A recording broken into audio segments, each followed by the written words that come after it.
네, 어제 저희도 이 시간에 들려드린 내용입니다. 돈봉투 의혹에서 거론된 금액이 실무자들의 기름값, 식대 수준이라고 말했던 민주당의 정성호 의원이 실언을 했다면서 반성한다는 입장문을 냈습니다. 이런 가운데 장경태 최고위원은 또 이런 견해를 내놓습니다. 사실 국회의원이 300만 원 때문에 당 대표 후보를 지지를 바꾸거나 뭐 이럴 가능성 매우 낮는데요. 상황실장도 마찬가지입니다. 그래서 50만 원은 사실 이게 뭐 이 한 달 밥값도 안 되는 돈이긴 하거든요. 그래서 이런 돈을 아마 실비이지 않을까 이런 예상은 합니다만 뭐 이런 관행도 사실 사라져야죠.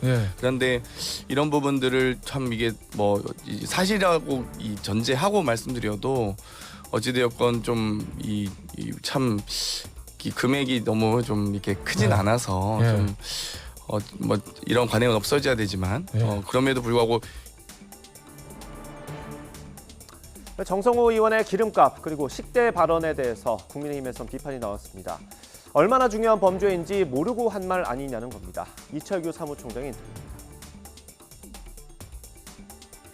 경악할 일이죠. 이것은 우리 선거를 치르면서 유권자를 매수한 행위는 아주 이것은 우리 개개인의 재물을 절취한 것보다도 더 큰 범죄로 지금 처단하고 있지 않습니까? 그러니까 이 표심을 훔치는 거 이것이 얼마나 중요한 범죄인지 모르고 하신 말씀인지 아니면 그런 것이 민주당 지도부에 일반적으로 이렇게 통용되는 어떤 하나 수준인지 모르겠습니다만은 저는 동의하지 못합니다.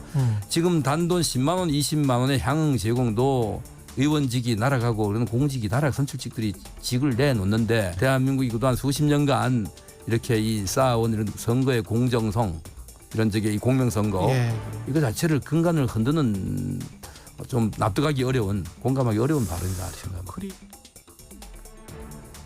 네, 송영길 전 대표가 이 의혹을 알고 있었을 걸로 보이는 정황이 언론 보도를 통해서 나오고 있습니다. 판도의 상자로 불리는 이정근 전 사무부총장 휴대전화에 담긴 녹음 파일을 토대로 검찰이 수사하고 있는데 민주당 대변인은 녹음 파일의 신빙성에 의문을 던졌습니다.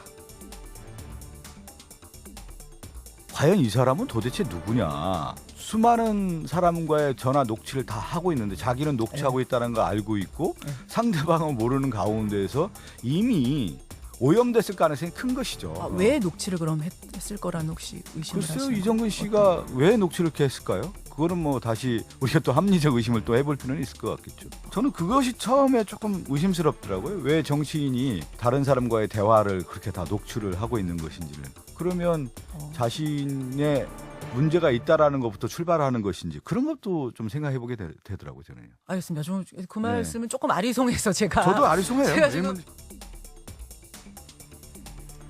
국민의힘은 돈봉투 의혹에 대해서 검찰의 엄정한 수사를 촉구하고 있습니다. 한편으로는 이재명 대표와 송영길 전 대표 사이에 연결고리를 의심하고 있는데 그 근거를 물었더니 이런 답이 나왔습니다.